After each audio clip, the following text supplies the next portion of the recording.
Chocolate cake তো আমরা সবাই খুব খেতে ভালোবাসি, তাই না বন্ধুরা? আর আজ আমি একটা একেবারে মাড চকলেট কেকের সম্পূর্ণ রেসিপি সহ ডেকোরেশনের ভিডিও নিয়ে এসেছি। আশা করছি তোমরা বাড়িতে বানাবে আর সবাই খুব প্রশংসা করবে তোমাদের। এখানে আমি মিল্ক নিয়ে নিয়েছি। মিল্কের মধ্যে হাফ টিস্পুনের মতন কফি পাউডার ভালোভাবে মিশিয়ে নিচ্ছি। এই কাজটা অবশ্যই করে নেবে আগে। আর মিল্কটা ঈষদুষ্ণ গরম ছিল, আর এখানে একেবারে কষকষে গরম যেটা বলে, খুবই গরম জল নিয়ে নিয়েছি বাটির মধ্যে। আর চকলেটটা মেল্ট করে নেব, যেটাকে ডবল বয়লার পদ্ধতিতে মেল্ট বলে, সেভাবেই আমি বাটিটার মধ্যে কিছুটা পরিমাণ চকলেট নিয়েছি আর বাটার নিয়েছি। ভালোভাবে আমি মিশিয়ে নেব।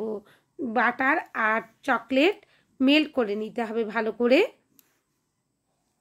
পরিমাণগুলো আমি ডেসক্রিপশন বক্সে সমস্তটাই দিয়ে দেব। তোমরা কোনো রকমের অসুবিধে ছাড়াই বাড়িতে এরকম ধরনের একটা চকলেট মাড কেক অনায়াসেই বানাতে পারবে আর সবার মন জয় করতে পারবে। দেখো, আস্তে আস্তে গরম জলের মধ্যে বাটিটা রাখার জন্য খুব সুন্দরভাবে চকলেটটা আর বাটারটা মেল্ট হয়ে যাচ্ছে। খুবই ধৈর্য ধরে ধীরে ধীরে একটা স্পুন দিয়ে বাটার আর চকলেট একসাথে মিশিয়ে নিতে হবে। এটা একটু ধৈর্যের কাজ, তাড়াহুড়ো করলে হবে না। ধীরে ধীরে দেখো আমার চকলেটটা কত ভালোভাবে মেল্ট হয়ে গেল। অবশ্যই গরম জলের মধ্যে বাটিটা বসিয়ে এটা করতে হবে। এই কেকগুলো খেতে অসাধারণ হয়। চকলেটে ভরা একটা একেবারে কেক। আমি হাত দিয়ে দেখছিলাম, এটা ঈষদুষ্ণ গরম অবস্থাতেই নামাতে হবে, যেন একটু গরম গরম ভাব থাকে, সেদিকটা অবশ্যই লক্ষ্য রাখতে হবে। একটা বোল নিয়ে নিয়েছি, তার মধ্যে একটা ডিম নিয়ে নিলাম আর চিনিটা সম্পূর্ণটাই দিয়ে দিচ্ছি এখানে। এই ধরনের চকলেট মাড কেকের একটা বিশেষ সুবিধে আছে, এখানে কোনো রকমের ইলেকট্রিক হ্যান্ড বিটারের প্রয়োজন হবে না। এখানে কেবলমাত্র হ্যান্ড উইক্স থাকলেই বানানো যাবে। আমার যে সমস্ত বন্ধুদের কাছে ইলেকট্রিক হ্যান্ড বিটার নেই, তারা অনায়াসেই এই ধরনের মাড কেকগুলো একটা হ্যান্ড উইক্সের সাহায্যে বানাতে পারবে। দেখো, চিনিটা ডিমের সাথে খুবই ভালোভাবে মিশিয়ে নিতে হবে। আমি এখানে অবশ্যই গুঁড়ো চিনিটা ব্যবহার করছি। দোকানের দানা চিনিটা মাপ করে নিয়েছিলাম, যত গ্রাম নেব, নিয়ে সেটা ভালোভাবে একটা মিক্সি জারের মধ্যে গুঁড়ো করে নিয়েছি। এই পর্যায়ে এসে আমি এসেন্সটাও দিয়ে দিলাম আর তেল দিয়ে দিচ্ছি। সমস্ত কিছু পরিমাপ আমি দিয়ে দেব, তোমরা সেটা দেখে বাড়িতে পারফেক্টভাবে একটা মাড কেক বানাতে পারবে। এই কেকটা মুখে দিলেই মিলিয়ে যায়, এত সুন্দর টেস্ট হয়। এই পর্যায়ে এসে আমি চকলেটটা দেখে নিচ্ছি। ঈষদুষ্ণ অবস্থাতেই দিতে হবে, বেশি গরম আবার একেবারে ঠান্ডা হয়ে গেলে দেওয়া যাবে না, যেন হালকা গরম থাকে। সেই অবস্থাতেই এই চকলেটটা আমি দিয়ে দিলাম এখানে। খুব ভালোভাবে মিশিয়ে নেব আর স্প্যাচুলার সাহায্যে সমস্ত বাটির চকলেটটা আমি নিয়ে নিচ্ছি আর একটা হ্যান্ড উইক্স দিয়েই মিশিয়ে নিচ্ছি।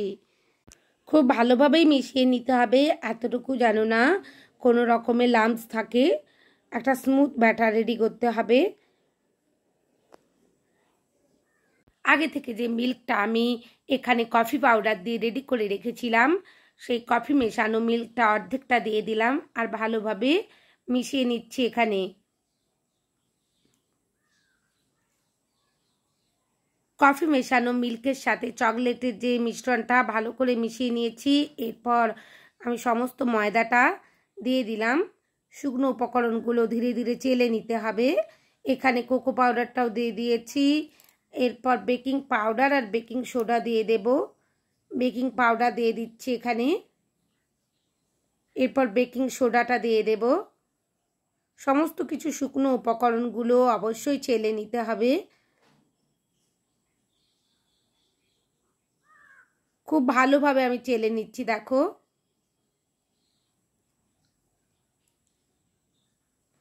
এরপর আলতো হাতে ধীরে ধীরে একই রোতে আমি মাখিয়ে নেব। এলোমেলো ঘোরাবো না, একই রোতে মাখাতে থাকবো। আর যে এক্সট্রা মিল্কটা রয়ে গেছে সেটাও আমি দিয়ে দেব। পুরো মিল্কটাই আমি দিয়ে দিয়েছি, কফি মেশানো মিল্কটা। আর ধীরে ধীরে আমি একই রোতে মিশিয়ে নিচ্ছি। খুব সুন্দরভাবে একটা স্মুথ ব্যাটার রেডি করব। কোনো রকমের এখানে ময়দা বা কোকো পাউডারের লাম্পস থাকবে না, এতটাই ভালো করে এটা রেডি করতে হবে। ভালোভাবে মিশে গেছে, আমি স্প্যাচুলা দিয়েও দেখিয়ে দিচ্ছি তোমাদের। একটা রিবনের মতন সিল্কি ব্যাটার রেডি হয়েছে। আগে থেকে অবশ্যই কেক টিনটা রেডি করে রাখবে। আমি 6 ইঞ্চির একটা কেক টিন আগে থেকে রেডি করে রেখেছিলাম বাটার পেপার দিয়ে আর তেল দিয়ে। তার মধ্যে সমস্ত ব্যাটারটা আমি ঢেলে নিচ্ছি। যেহেতু এটা মাড কেক, তাই কোনো রকমের ক্রিমের ইউজ আমি করব না, চকলেট দিয়েই কেকটা সম্পূর্ণ ডেকোরেশন করব। ওটিজির মধ্যে আমি বেক করে আনবো। একটু ট্যাপ করে নিলাম। ওটিজির মধ্যে আমি 35 থেকে 40 মিনিটের মতন বেক করেছি।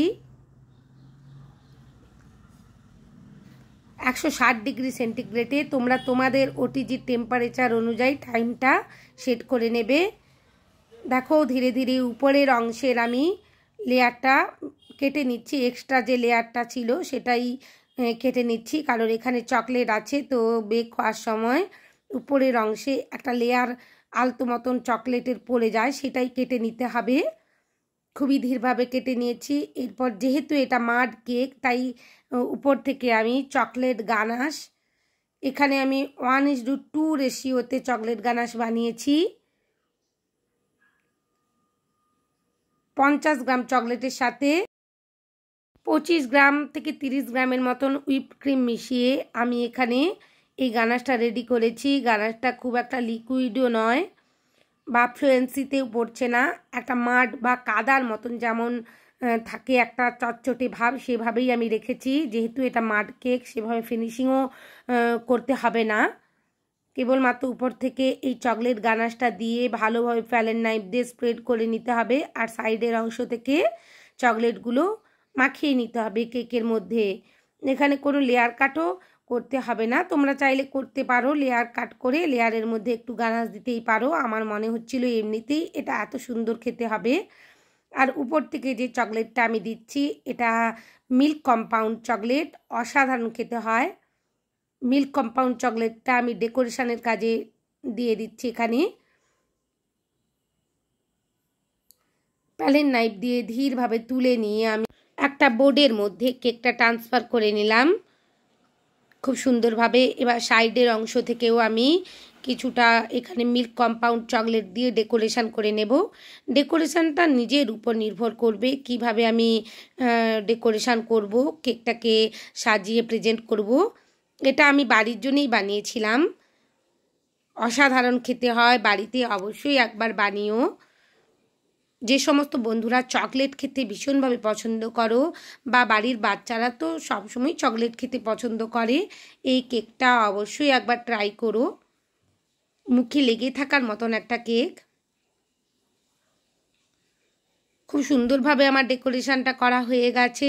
এবার উপরের অংশ থেকে আমি কয়েকটা চেরি দিয়ে সাজিয়ে নেব, যাতে আরও দেখতে ভালো লাগে। আমার এই কেকের রেসিপি আর ডেকোরেশনটা যদি তোমাদের ভালো লাগে, প্লিজ আমার চ্যানেলটা সাবস্ক্রাইব করবার অনুরোধ জানালাম। আর পাশে থাকা বেল আইকনটি ক্লিক করতে ভুলো না, যাতে সমস্ত ভিডিওর নোটিফিকেশান তোমাদের কাছে পৌঁছে যায়। লাইক শেয়ার কমেন্ট অবশ্যই করো বন্ধুরা। তোমাদের লাইক শেয়ার কমেন্ট আমাকে নতুন নতুন কাজ করতে উৎসাহিত করে। দেখো কত নরম, একেবারে স্পঞ্জি একটা কেক রেডি হয়েছে। সবাই খুব ভালো থেকো, অনেক কেক বানিও। অনেক ধন্যবাদ আমার ভিডিও দেখার জন্য।